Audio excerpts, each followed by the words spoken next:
Details చూస్తే కేసీఆర్ కరీంనగర్ ప్రాంతాన్ని నిర్లక్ష్యం చేశారన్నారు సీఎం రేవంత్ రెడ్డి. జమ్మికుంటలోని కాంగ్రెస్ జనజాతర బహిరంగ సభలో సీఎం పాల్గొన్నారు. కేసీఆర్ కరీంనగర్లో పార్లమెంట్ స్థానాన్ని వదిలి మహబూబ్ నగర్కు వలస వెళ్లారని సీఎం విమర్శించారు. అలాగే తెలంగాణ ఉద్యమంలో కరీంనగర్ ప్రజలు కీలక పాత్ర పోషించారని రేవంత్ రెడ్డి గుర్తు చేశారు.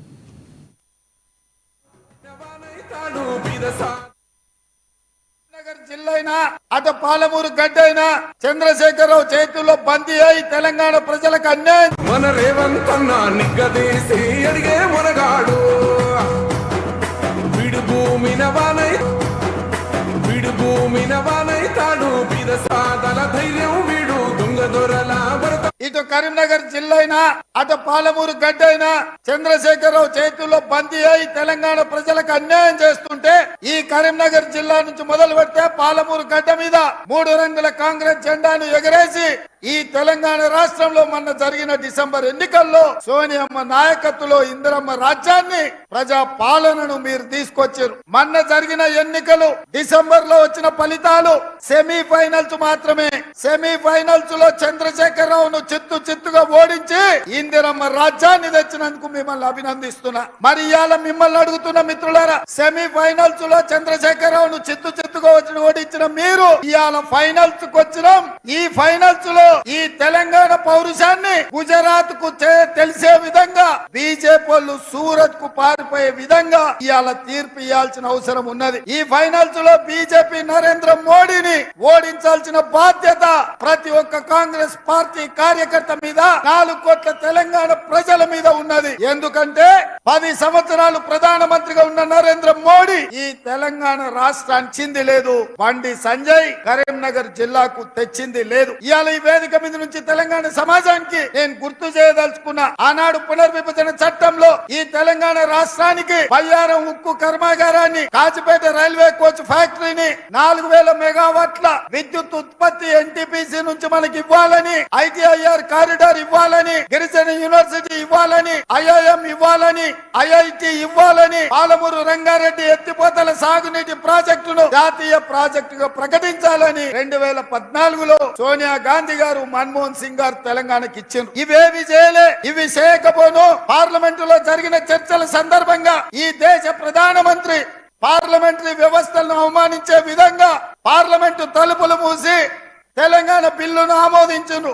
కాంగ్రెస్ పార్టీ సోనియా గాంధీ తల్లిని చంపి బిడ్డను బతికించారు. ఇట్లాంటి మాటల ద్వారా 60 గ్యారంటీల అమలుకు కాంగ్రెస్ సిద్ధంగా ఉందని, ఆగస్టు 15 లోపు 2 లక్షల రుణమాఫీ చేసి తీరుతామన్నారు సీఎం రేవంత్ రెడ్డి. దేవుడి పేరుతో ఓట్లు అడుక్కునే పరిస్థితి బీజేపీకి వచ్చిందని ఆరోపించారు. రాజకీయ అవసరాల కోసం బీజేపీ రాముడిని కూడా వదలలేదని సీఎం ఫైర్ అయ్యారు. దేవుడి గుడిలో ఉండాలి, భక్తి గుండెల్లో ఉండాలని రేవంత్ సూచించారు. 5 ఏళ్లలో బండి సంజయ్ కరీంనగర్కు ఏం చేశారని ప్రశ్నించారు.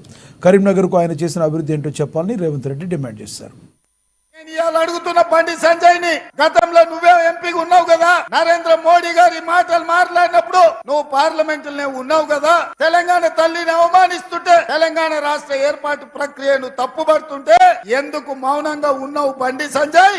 తెలంగాణను అవమానించినందుకు ఇవాళ నీకు కరీంనగర్ లో ఓట్లు వేయాలనా?